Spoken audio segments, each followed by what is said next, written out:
Coulomb's law states that, चलो पहले charge क्या है समझेंगे। चार्ज क्या है? Q1। चार्ज को किससे रिप्रेजेंट कर रहे हैं अपन? Q1। तो चार्जेस दो टाइप के रहते हैं, positive charge, negative charge. Okay, positive charge attract होते हैं, रिपेल होते हैं। रिपेल मतलब दूर चले आते। Positive charge, negative charge attract होते हैं, रिपेल होते हैं। अट्रैक्ट होते हैं। अट्रैक्ट होना मतलब करीब आना। ओके, अभी दोनों चार्जेस मिलके पॉजिटिव चार्ज, नेगेटिव चार्ज मिलके क्या बनता है? हमारा डाइपोल बनता है। क्या बनता? डाइपोल के बारे में अपन डिटेल में डिस्कस करेंगे। डाइपोल बोलते डंबल का दिखा देंगे, पॉजिटिव है, नेगेटिव है। तो पॉजिटिव चार्ज और negative charge attracts, positive charge repel, और नेगेटिव चार्ज रिपेल। तो सेम चार्जेस रहे तो रिपेल हो रहे, डिफरेंट चार्जेस रहते हैं अट्रैक्ट। तो चार्ज यानी कि पॉजिटिव रहता है, नेगेटिव रहता है। अब आएंगे अपन करंट के ऊपर। करंट क्या है? Number of charges divided by time, okay, travelling through a particular point. यानी कि करंट को रिप्रेजेंट करेंगे अपन आई से। करंट को किससे रिप्रेजेंट कर रहे हैं अपन? आई। करंट की एसआई यूनिट क्या है? स्टैंडर्ड इंटरनेशनल यूनिट क्या है? एम्पियर। नेक्स्ट है अपना करंट के बाद चार्ज। चार्ज को किससे रिप्रेजेंट कर रहे हैं? क्यू से रिप्रेजेंट कर रहे हैं। Very good. चार्ज की एसआई यूनिट क्या है? कूलम। इसके बाद टाइम की एसआई यूनिट क्या है? रिप्रेजेंट कर रहे हैं इससे, रिप्रेजेंट कर रहे हैं इससे नहीं, रिप्रेजेंट कर रहे हैं टी से। एसआई यूनिट क्या है टाइम की? S, seconds. Ampere, coulomb, seconds. अब इसके बाद अपन लेंगे वोल्टेज। वोल्टेज क्या है? 220 वोल्ट, 110 वोल्ट सुने होंगे आप, राइट? वोल्टेज की SI represented by V, SI unit है स्मॉल वोल्ट। क्लियर हो गया यहाँ तक कॉन्सेप्ट? ये बिल्कुल बेसिक यूनिट्स। वोल्टेज क्या है? पोटेंशियल डिफरेंस क्या है? समझा दो मैं अभी के लिए।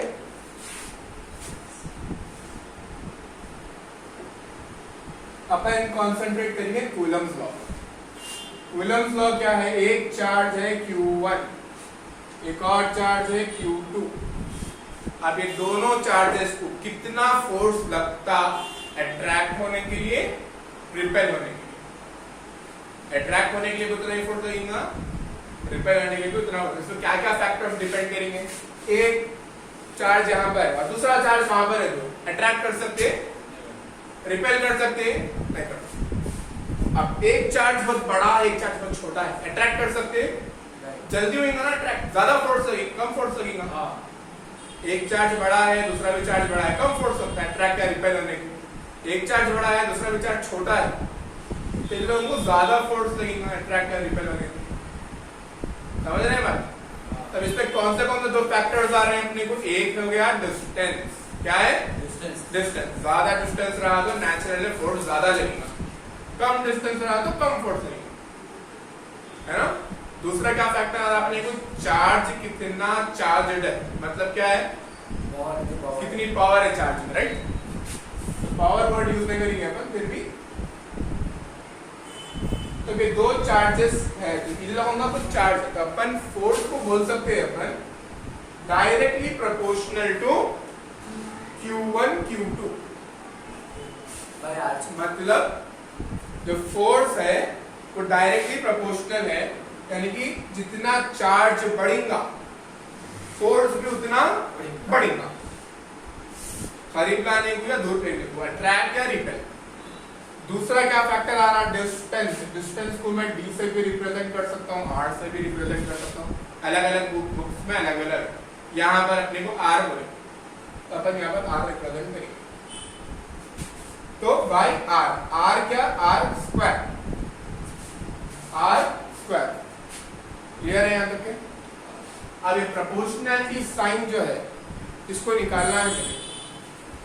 प्रोपोर्शनैलिटी साइन क्या करना है मेरे को? निकालना है के। तो वो रहेगी के, और के की वैल्यू क्या है? 1/, 4 by एप्सिलॉन या एप्सिलॉन नॉट। अरे सर ये कहां से आ गया? अपन ने प्रोपोर्शनलिटी साइन निकाले ना, तो यहाँ पर अपने को एक आता k, क्या था k, k into Q1 Q2, ऊपर में और इसमें दोनों में डिफरेंस क्या है बोलो? क्या प्रोपोर्शनलिटी साइन थी? क्या प्रोपोर्शनलिटी साइन थी? यहाँ पर क्या है? यहाँ पर क्या है? यहाँ पर क्या है? इज इक्वल टू, ये डिफरेंस है। अगर प्रोपोर्शनलिटी साइन थी, यहाँ पर इज इक्वल टू। अरे प्रोपोर्शनलिटी साइन में निकाला तो क्या था? ये k की वैल्यू क्या है? 1 by 4 pi epsilon not Q1 Q2 by R square। F is equal to,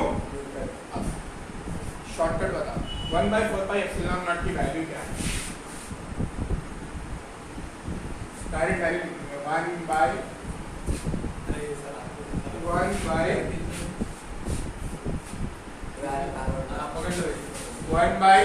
4 pi epsilon not की वैल्यू क्या है? 9 into 10 to the power of 9।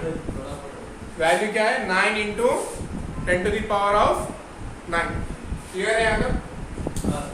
अभी एप्सिलॉन क्या है? परमिएबिलिटी। परमिएबिलिटी मतलब क्या है? परमिएबिलिटी किसको बोलते हैं? अलाउ करना, किसी को अलाउ करना। Ma'am may I come in, है ना? May I take your permission. Permeability. तो एप्सिलॉन का मतलब है परमिएबिलिटी, कितना अलाउ कर रहा हूं। एप्सिलॉन नॉट क्या है? परमिएबिलिटी इन एयर और वैक्यूम। परमिएबिलिटी इन एयर और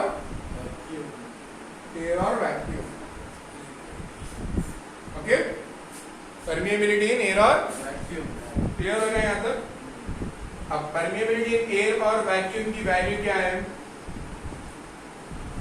9 into 10 to the power of 9। 1 by 4 pi।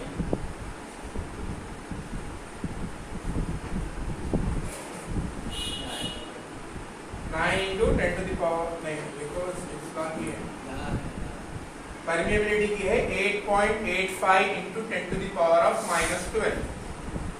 8.85 into 10 to the power of minus, किसकी वैल्यू है? ये एप्सिलॉन नॉट की वैल्यू है।